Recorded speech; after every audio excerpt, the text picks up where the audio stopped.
Have you ever noticed how the first $1,000 feels heavier than $10,000? Like you're staring at your bank app at 10:47 p.m.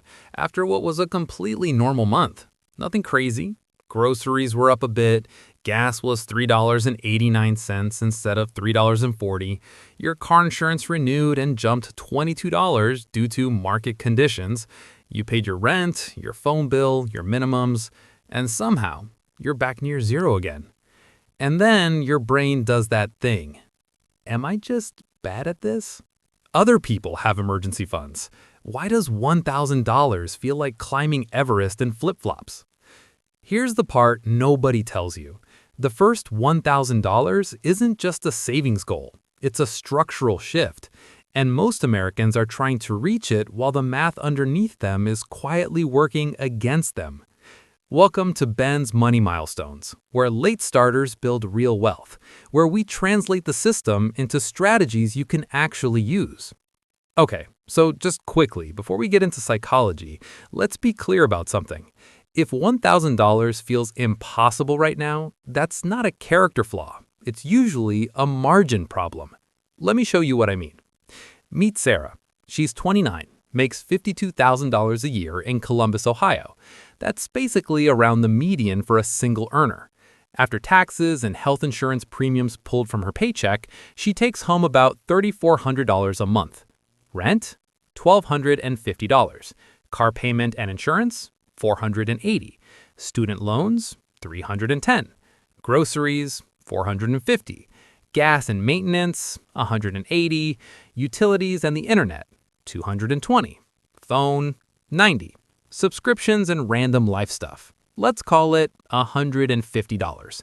We're already at roughly $3,130.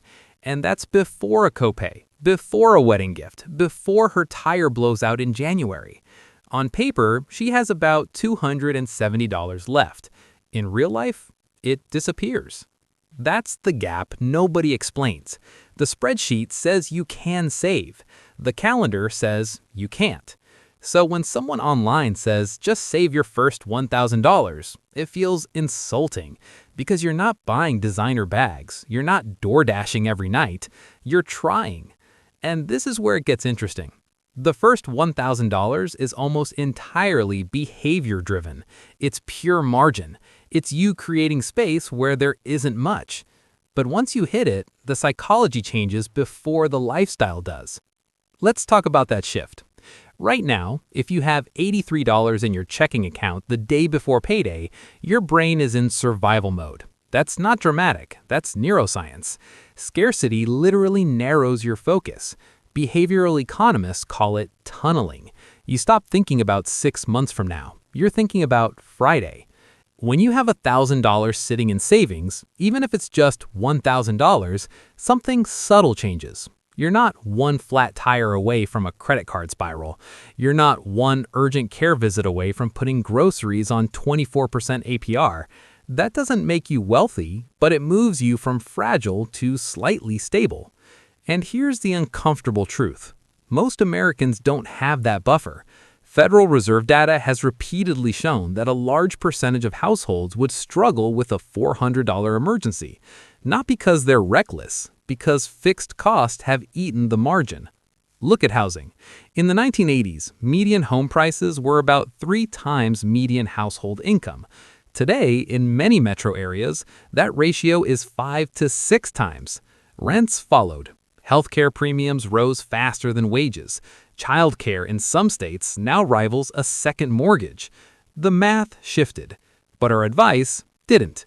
We're still telling people just budget better in an era where fixed costs consume 60 to 70% of take-home pay for the average middle-class household.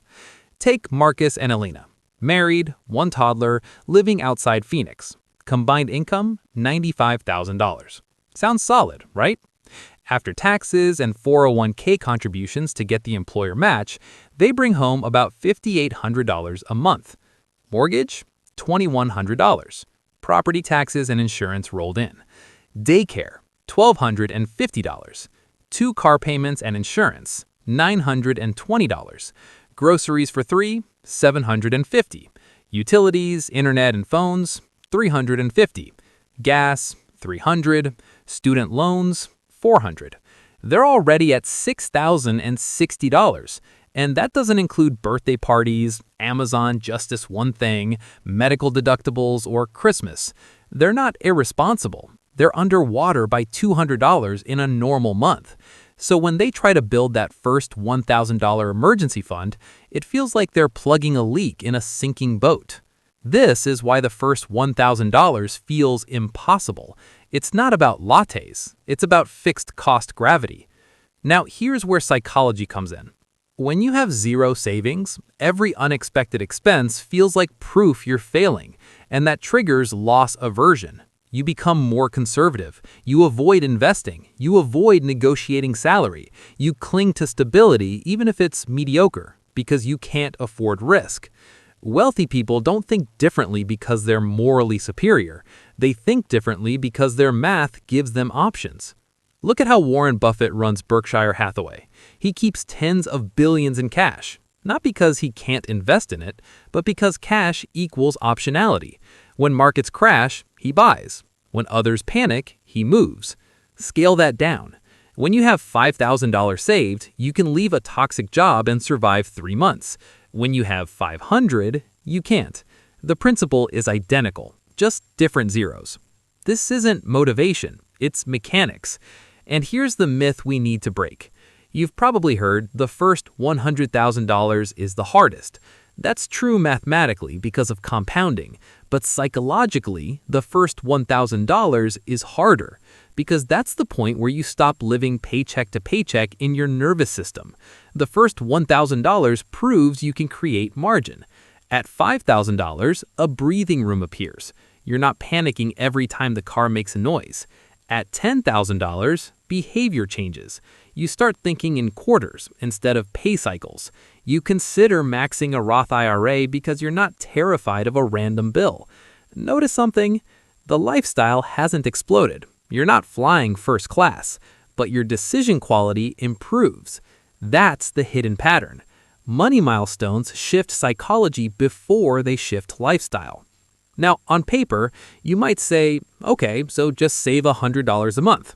And sure, that's how it works mathematically. 10 months gets you there. But in real life, what actually gets people to that first $1,000? There's basically 3 levers. First, income timing. Not just how much you make, when you get it. Companies manage cash flow obsessively. They don't wait until they're broke to look at their numbers. They forecast. If your rent is due on the 1st, but you get paid on the 15th and 30th, that mismatch creates stress. Even shifting due dates or building a one-paycheck buffer changes the feeling. Second, fixed cost audits. Not shaming, just awareness. If 65% of your take-home pay is locked into housing and transportation, that's the constraint. Sometimes the only real move is geographic. Hard conversation, I know, but housing is the largest lever in the American budget. Third, automation. Not because you lack discipline, but because willpower is fragile when you're stressed. A $50 auto transfer the day after payday removes the decision. That can definitely feel small, but consistency builds identity. And identity is powerful. Once you see $1,000 sitting there, untouched, your brain rewrites a story. You're no longer bad with money. You're someone who has a buffer. That's self-efficacy, and it compounds just like dollars do. Here's the part nobody explains. The first $1,000 isn't about emergencies. It's about control. It's about breaking the paycheck-to-paycheck feedback loop that keeps you reactive. It's about moving from survival mode to slight stability. And from there, growth becomes possible. This isn't just about $1,000. It's about how margins shape behavior. Corporations obsess over margins. Investors obsess over margins. But individuals, we're told to obsess over budgeting apps. Different focus, different results. And look, I'm not pretending this is easy. For some households, the math is genuinely tight. Wages haven't kept pace with housing and healthcare in many regions. That's real.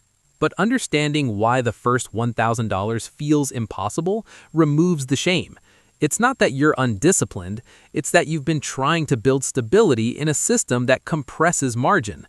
Once you see that, you stop blaming yourself and you start looking for structural shifts instead of motivational quotes.